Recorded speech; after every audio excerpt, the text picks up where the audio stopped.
You don't get to ask questions, Min. You're not cleared. That's what my sister told me when I asked why the system was failing. The same system my little brother was flying into at 600 knots. No explanation, no concern, just protocol. But I've learned something in this family. Silence is its own form of control. And when you finally speak up, they act like you're the one who broke things. If you've ever carried the weight of being the one who sees the cracks, but gets blamed for pointing them out, comment 1. If not, you've been spared. Comment 0 point. Because sometimes the cost of telling the truth is losing the people you were trying to protect. She didn't even look up when I walked in. Kendra just said, "Copy machine is broken again." I hadn't stepped foot on Peterson Airbase in nearly 7 years. The last time I left, I didn't even pack my flight suit. The place smelled the same, jet fuel laced with the dust of dry spring winds. Familiar enough to sting, unfamiliar enough to bruise. Kendra didn't rise from her desk. She slid a stack of printouts across the metal surface. Inventory audit. Supply wing. Her eyes never met mine. The office had changed. I hadn't. My desk was in a room someone once used to store old cables. The ceiling tiles sagged from a leak that nobody fixed, and the computer on the desk clicked like it had a stutter. I dropped my bag beside the chair and sat. The silence felt more personal than any insult. Through the paper-thin walls, I could hear the hum of a vending machine I used to visit before check rides. Some rituals stuck, others faded. At lunch, I stepped outside for a break. Across the tarmac, Luke stood with the test flight team, going through the pre-flight checklist. His posture was perfect. From a distance, he looked just like Dad used to look in uniform, except he didn't wave. Before heading back to the closet they called an office, I passed by the old vending machine near Hangar C. It used to be my go-to for spearmint gum, right before a check ride. Rituals mattered. I pressed the button out of habit. Sold out. I stood there for a beat too long, staring at the empty chute like it owed me something. A shadow of the past, echoing my place in this family, present but unavailable. Dinner at Mom's was as quiet as expected. She made pot roast. Kendra cut the meat with practiced efficiency, while Luke complimented the seasoning. I chewed slowly, waiting for someone to ask me something that mattered. No one did. The only sound was the TV in the background, volume muted but flickering across our plates. After the meal, I excused myself and wandered into the garage. The air was musty, mixed with motor oil and forgotten years. In the corner sat an old cardboard box, taped but not sealed. I opened it gently. Inside, folded tight, was my flight suit. The patches were faded, the name tag barely readable. Beneath it was a picture of Dad and me beside a T-38, both of us squinting into the sun. I remembered the last drive we took together, before he passed. We were in his pickup, coasting down Highway 83. He said, "In this family, you earn your wings every day." I didn't ask what he meant then. I think I know now. It wasn't about flying. It was about staying airborne, despite everything. Later that evening, back in my makeshift office, I opened an old drawer where I used to keep my logbooks. Empty now, just a paperclip and dust. I stared at the ceiling, counting the cracks. I wondered when exactly I had stopped dreaming about flight. Was it the day I signed the discharge papers? Or the moment Mom stopped setting an extra plate for me? I shook the thoughts off and pulled up the aircraft logs. Just curiosity, I told myself. But my hands moved with muscle memory. One log caught my attention. Luke's call sign, listed for a test flight slotted earlier than protocol allowed. That wasn't just unusual, it was dangerous. I rubbed my thumb against the edge of a linen handkerchief in my pocket. Mom gave it to me at 17, embroidered with an M. I used to keep it pressed in my locker. The threads were coming loose now, just like everything else. Kendra entered without knocking. She didn't yell. She didn't have to. She leaned in close, her breath like static. "You're here to file, not fly. Try to remember that." I stare at the screen, Luke's call sign blinking on the test schedule. Something's off, and if no one else sees it, I will. "Something's wrong with the Phantom's nav logs," I told the maintenance officer. He laughed. "Don't waste time, Ellison." "You're an admin now." I hadn't slept much. The printout of Luke's accelerated test schedule stayed tucked in my jacket all morning. The Phantom jet was scheduled for Sunday, 2 weeks ahead of protocol, with a firmware patch I knew hadn't cleared the final review. And no one wanted to talk about it. I cornered Officer Harbin outside the diagnostics bay. "These log entries don't make sense," I said, showing him the highlighted anomalies. "Timestamp mismatches, sensor loops, that nav system's off." He adjusted his clipboard and lowered his voice. "I heard about the patch delay, but the command was signed off. You know how it is." "No," I said too quickly. "I don't."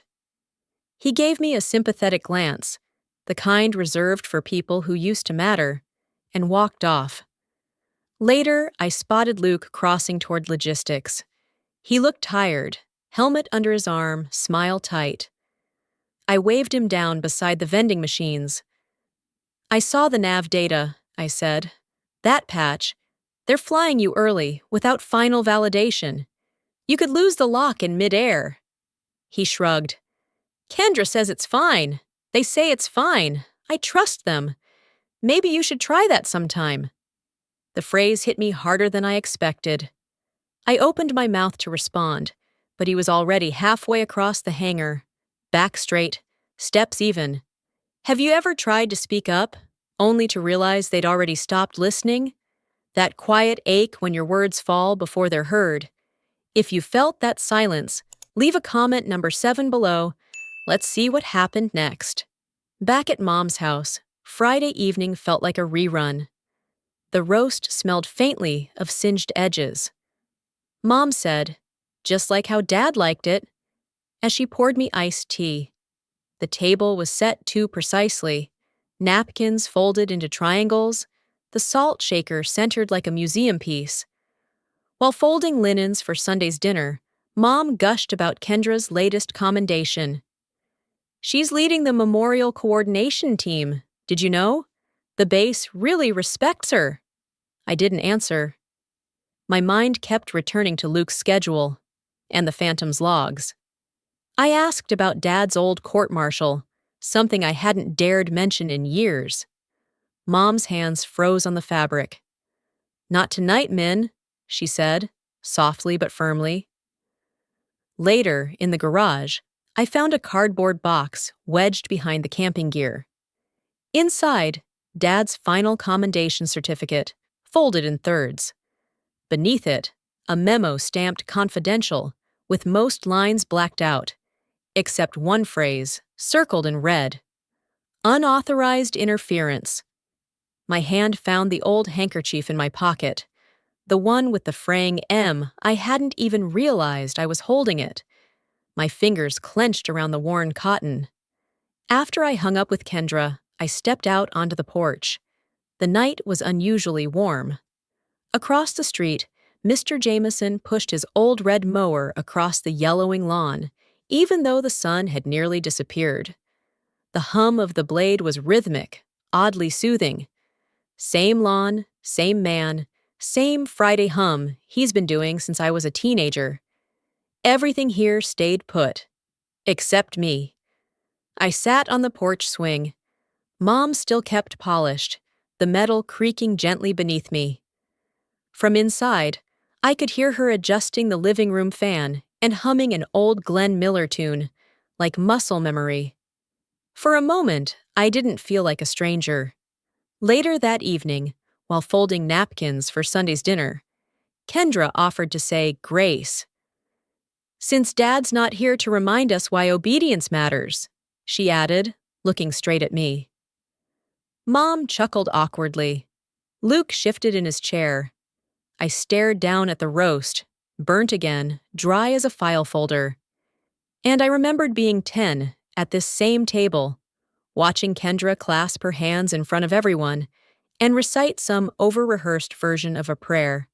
She always made it sound like an order. I didn't understand the words back then, just the tone. She said amen, like it was the final word in a courtroom. When I slid the printed error log under Kendra's door that night, my hand trembled. Part of me wanted her to tear it up. Part of me hoped she wouldn't even find it. But a deeper part, one I hadn't heard from in years, wanted her to read it, to know that I saw through the silence. Back in my room, I stared at the family's church calendar stuck on the fridge. Luke's flight now set for the same hour we were expected to be sitting in pews, singing hymns no one believed in anymore. Luke's test flight is moved up to Sunday morning, the same morning Mom expects us all at church. "Something's wrong with the Phantom's nav logs," I told the maintenance officer. He laughed. "Don't waste time, Ellison." "You're an admin now." The air outside shimmered with heat. Inside, my office still smelled of damp toner and resignation. A dusty Memorial Day banner sagged over the entrance to the logistics wing. Stars faded, the fabric curling like it had given up. I stared at the diagnostic printout again, tracing the same line of corrupted data over and over. It wasn't a one-off glitch. It was a pattern, a dangerous one. Harbin barely looked up when I stepped into the hangar. "We ran checks," he said before I opened my mouth. His youth showed through the grease on his cheeks, the way his fingers fidgeted with the collar of his jumpsuit. I showed him the logs anyway. "See this? It drifts half a degree west every 5th cycle. That's enough to throw off calibration on a tight turn." He shrugged. "They said it's fine." "They?" "You know, Kendra's office, command." There it was again. That silent barrier Kendra always managed to build between me and anyone who might care. Just like before. I remembered the briefing room 3 years ago. I'd reported an altitude deviation mid-simulation, just a minor calibration error, or so they'd told me. I'd pushed back, loudly. A week later, my flight status was suspended. Officially, health reassignment. Unofficially, troublemaker. The lesson stuck, and it burned. Later, I saw Luke near the tarmac. He wore the navy blue jumpsuit of the test crew, all confidence and polish. His helmet rested under one arm like a prop in a commercial. I pulled him aside. "The system's unstable. You need to request a delay." His smile was tight. "They've already cleared it. The bird flies Sunday." "It shouldn't." He looked past me, to the hangar where his squad prepped. "I trust them. You should try it sometime." A pause. He didn't say it cruelly, but it stung anyway. That night at Mom's, the house was sterile, pristine, and wrong. She'd ironed the linen napkins, reheated something in the oven that now smoked faintly. "It's how your father liked it," she said, waving away the burnt edges like they were just quirks of memory. The roast was black at the edges, dry in the center, but she played it proudly.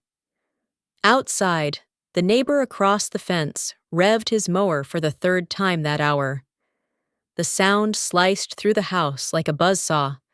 No one mentioned it. We never did. I offered to help fold the linens for Sunday's dinner. Her fingers moved with mechanical grace. "Kendra's arranged for flowers, even checked the hymn list with Pastor Calling." "And Luke?" "Don't worry, he promised he'd be at church on time." I didn't answer.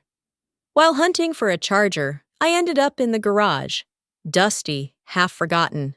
A box sat near the tool bench. Inside, Dad's flight commendation, yellowed around the edges, and a memo. Unauthorized interference, circled in red. I ran my finger over the ink, heart thudding. Behind me, a draft stirred the edges of the note. I stood frozen, the fluorescent bulb above humming faintly. Dad had mentioned once, in a low voice, "There are things you shut up about, not because they're false, but because too many people want them to be." I clenched the handkerchief in my palm. It had a dark oil smear on one corner now, from lifting the box. It smelled faintly of cedar and age, like it remembered what I had forgotten. Dad's voice echoed in memory. Air never lies. Only the people reading the dials. Back inside, Kendra was setting the table. She held the salt shaker like a gavel. "Would anyone like to say grace?" she asked, already staring at me. "You go ahead," Mom offered. Kendra bowed her head. "Lord, remind us to trust the chain of command and forgive those who always need to question it." Her eyes flicked open, smiling. I gripped the table edge so hard my fingers ached. As we cleared the dishes, I turned to Mom. "Did Dad ever talk to you about the inquiry? The one before he left the base?" She paused at the sink. The water ran too long before she answered. "You don't understand what your father risked." "Then help me." But she shook her head, dried her hands, and left the room. I stepped outside, needing air. The flag on the porch fluttered stiffly in the windless dusk. In the silence, I could hear that mower again, distant now, but still droning. That night, I slipped the error printout into an envelope. On the outside, I wrote in sharp pen, "If he dies, this one's on you." I left it under Kendra's door. Luke's test flight is moved up to Sunday morning. The same morning Mom expects us all at church. They said I couldn't fly. I just didn't hear them over the engine. Memorial Day, Sunday. The air was thinner than I remembered. Even the flag by the chapel gate flapped slower, as if wary of what was coming. I'd been up since 4, eyes tracing the same data string on my cracked laptop. No updates, no delays. Luke's flight was still on. I dressed in silence. No uniform, just black jeans and the old base hoodie from flight school, worn soft at the elbows. My palm hovered over the hangar's locked panel. The override code danced behind my eyes. A command string I hadn't needed in years burned into muscle memory. My hand didn't hesitate. The lock clicked open like it remembered me too. The Phantom sat under the sodium lights like an animal at rest. The cracked leather seat groaned as I climbed in. Before touching anything else, I reached into my pocket and tied the linen handkerchief around the joystick. My fingers shook. "Authorization required," the HUD chirped. I pressed my palm against the biometric reader. A beat passed. Then, acceptance. No one had purged my credentials. The cockpit wrapped around me like an old scar. I inhaled, sharp and full, tasting the synthetic air, the vinyl, the faint trace of Dad's cologne that somehow still clung to the helmet in the adjacent locker. I touched it, once, like a ritual. For a split second, I was back in that old bird with him, summer 2006, learning how to glide through crosswinds. "Keep your wings even," he'd said through the headset, "and the sky will carry you." I whispered the line now like prayer. I closed the canopy. Engines roared to life. The tower crackled with confusion. "Identify yourself. Phantom 04, you're not cleared. Repeat, not cleared." Outside, sirens had begun their wail, distant but rising. Somewhere, a flag shifted halfway up the mast, frozen by the wind. It felt like even the airbase itself held its breath. I angled toward runway 6. One breath. Then throttle. Liftoff wasn't grace. It was muscle and memory and spite. The sky opened like it had waited for me all along. Luke's voice snapped through comms, static wrapped and tight. Turbulence corridor ahead. My HUD's. Hell, it's jumping again. Visual acquired, I said. Hold heading. Min? His voice pitched higher. What are you? I banked to his left flank. Not your CO today, just your sister. The tower screamed in my ear. Min Ellison, stand down! Return to base immediately! Kendra, always with the capital letters. Negative, I replied. He's not your report. He's my brother. I synced nav data from my HUD to his. Manual override. He flinched at first. Then his craft steadied, wings catching the calm. Together, we slipped out of the turbulence corridor like synchronized swimmers beneath a storm. We rode the air in tandem for one silent stretch. Me just ahead, his shape a mirror behind. Every vibration, every shift in pressure, I felt before the system registered it. For that 10-minute stretch, I wasn't admin. I was a pilot again. Back on final approach, I caught a glint from the tower glass. Ramirez, just standing there, watching. We landed 3 minutes apart. The base had gone eerily still. Sirens still howled faintly in the distance, but no one moved. It was as if the noise came from some other world. I climbed down first. The handkerchief had unraveled, now soaked through with sweat and something more fragile. I tucked it into my sleeve. Ramirez stood near the stairs, hands behind his back. He didn't salute, didn't smile, just nodded once. A young tech, probably fresh from the academy, peeked out from behind the jet housing. His eyes met mine. He didn't say a word, but his mouth parted like he'd watched a ghost land. Across the tarmac, Kendra waited like a tombstone. Silent, carved in judgment.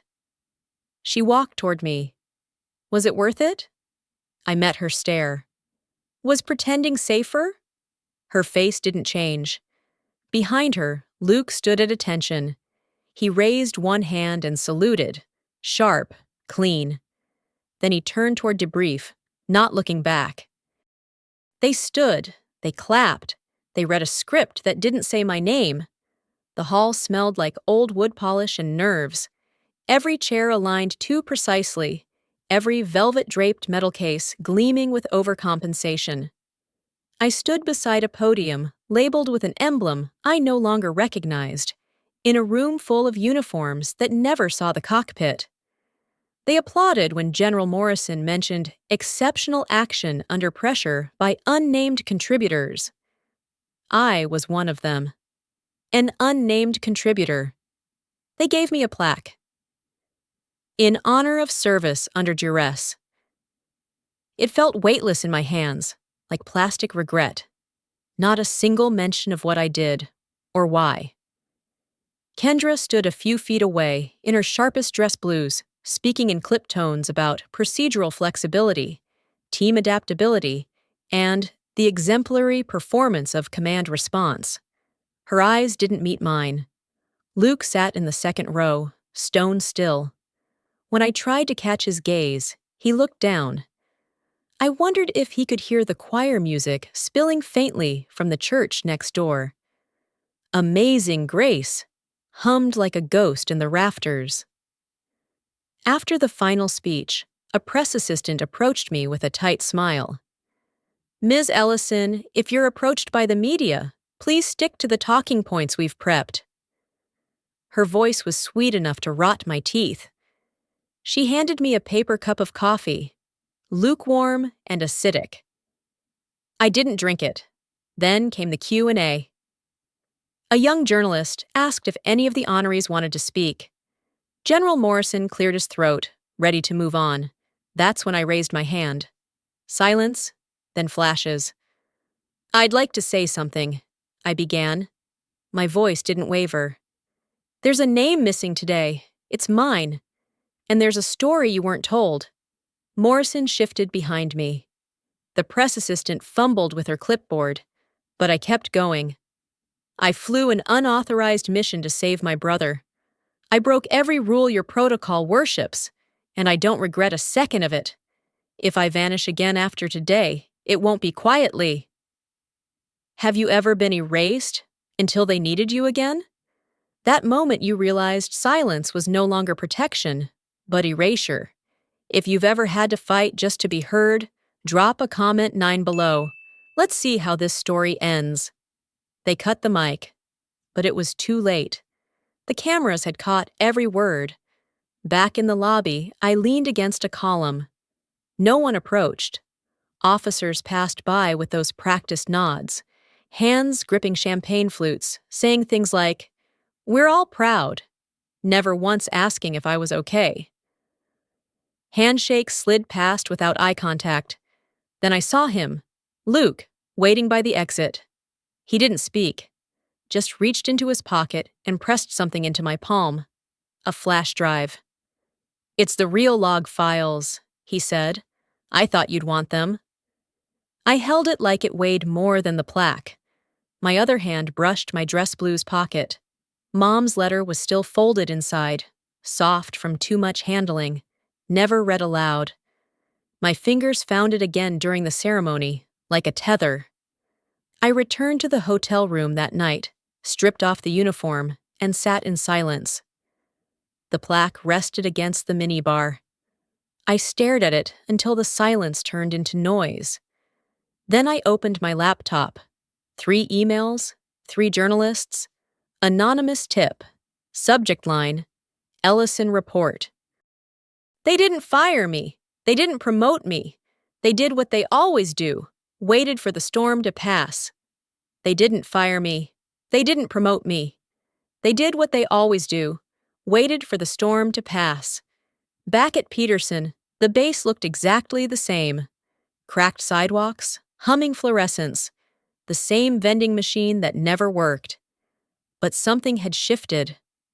I walked like I owned my shadow again. Chief Ramirez was by the flight line when I stepped off the shuttle. He nodded once. I nodded back. No salute, no reprimand. That was his version of a welcome home. The morning was slow, quiet, like the world was catching its breath. I passed the bulletin board near logistics, where Kendra's name had been listed under Command Logistics Officer. Now it was blank, just a pushpin still stuck in the cork.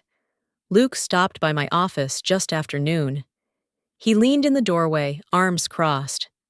"They're watching you now," he said. I looked up from the screen, deadpan. "Good." He chuckled softly, kicked the frame of the door like we were kids again. "You're not mad?" "I'm tired," I said. "That's different." He hesitated before stepping closer. "I never said thank you." "You just did." That night, I returned to Mom's. The living room felt warmer. A pot of chicken soup simmered on the stove, and the TV played softly in the background, some old Western my father used to like. Then I noticed it, the photo frame on the mantel. My graduation picture from flight school, finally turned to face outward. I stared at it for a long time. Later, in my old bedroom, I opened the closet. The shoebox was still there. Dad's medals, unmarked, untitled. They rattled when I moved the box. Still sealed, still waiting. Next to it sat an envelope, small, cream-colored, my name in Mom's handwriting. Inside was another handkerchief, clean, white, with a crisp navy blue M stitched at the corner. I found her folding towels in the hallway. "Why now?" I asked. She paused, smoothed a corner. "Because this time, you stayed." We didn't hug. We didn't cry. But something closed gently between us, like a zipper no longer stuck. The next day, I walked past Kendra's old office again. Her desk had been cleared out. In its place sat a junior logistics officer with acne and too much gel in his hair. He nodded at me like I was part of the furniture. Maybe I was. I had lunch alone in the base courtyard. Nearby, a training group practiced silent drills, boots hitting asphalt in rhythm. Beyond them, the runway shimmered under the late spring sun. Ramirez passed by with a cup of burnt coffee. "Are you flying today?" "No," I said, just watching. That evening, I visited the garage at home. Dad's old workbench was still there, cluttered with screwdrivers and cracked aviation manuals. One drawer stuck halfway out, revealing a yellowed post-it with my name on it. Nothing written, just the name. I sat on the floor with the medals. Mine, his, closed boxes, closed wounds. And then I drove, past the base, past the flight line, toward the edge of town where the practice strip curved west into sky. The sun was just starting to melt behind the mountains, casting everything in that soft orange that made even chain-link fences look like art. I stood at the edge of the tarmac. The wind pulled at my sleeves. I unfolded the new handkerchief. I held it out, fingers letting go. It lifted, caught a gust, twisted once in the air like it knew how to fly. Then it vanished. Up, up, gone. In the distance, a jet rose. I didn't know the call sign, didn't care. I didn't chase it. I just watched. That was always the point, not being seen, but being real. Some mornings, I still catch myself listening for sirens, for engines, for voices that never quite left. But the house is quiet now, and so am I. I've come to understand that family isn't about being right. It's about showing up, again and again, even when the truth hurts more than silence. Ghosts don't land, but sometimes they hover just long enough to teach you what not to repeat. If my story has echoed something within you, maybe take a moment to look at the framed photos, the sealed boxes, the things left unsaid in your own home. Thank you for listening. See you in the next story.